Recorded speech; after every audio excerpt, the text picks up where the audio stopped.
hi people, today in this video we will learn about pharmacology, some basics of pharmacology. So first of all, what is pharmacology? So pharmacology is study of drugs. So pharma means drugs and logy means study. So study of drugs. So what is the definition of pharmacology? So study of drugs which is under our control. So under our control is हम दवाई के maximum benefits को use करते हैं patient को treat करने के लिए और क्योर करने के लिए. Now we will talk about two small topics. First is drug and second is risk benefit ratio. First, what is drugs? So drugs is a substance which is used to treat or prevent from disease is drugs. So अगर हम बोलते हैं कि drugs एक substance है जो कि जिससे हम ट्रीट कर सकते हैं और प्रिवेंट कर सकते हैं डिजीज़ से और क्योर कर सकते हैं किसी पेशेंट को, तो example oral contraceptives. Oral contraceptives हम यूज़ करते हैं प्रेगनेंसी में, but pregnancy is not a disease. Pregnancy तो डिजीज़ नहीं है, तो फिर हम ओरल कॉन्ट्रासेप्टिव्स को ड्रग्स कैसे कह सकते हैं? So according to WHO, the definition of drug is according to WHO, drug is a substance which is intended to be used for modifying or exploring the physiological function or pathological state for the benefits of recipient. So यहाँ important है benefits of recipient.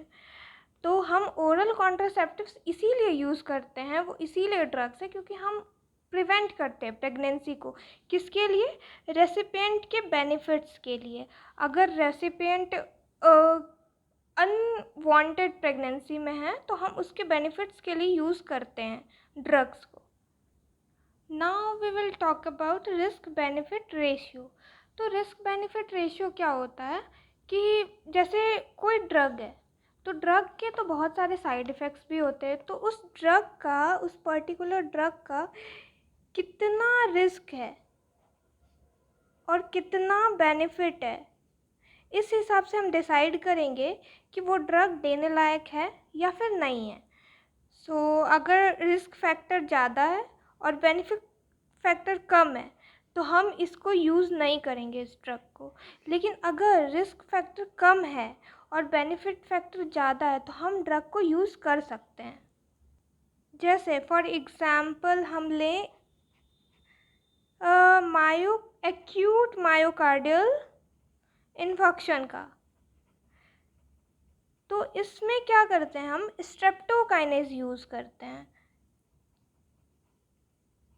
अब streptokinase जो हम use करते हैं ये क्या करता है, ये हार्ट में जो ब्लड का थ्रोम्बस होता है उसको तोड़ देता है.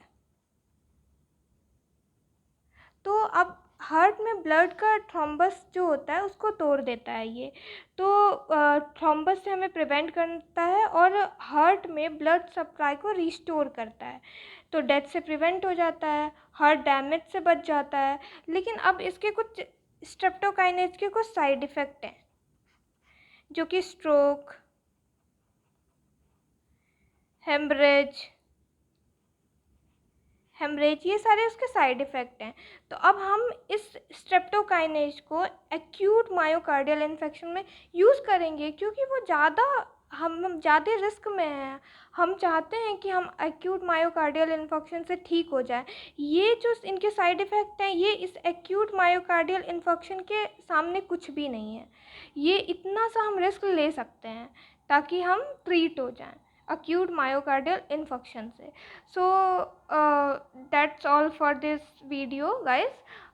Now thank you for watching my video. I hope you will learn lot of things from my video.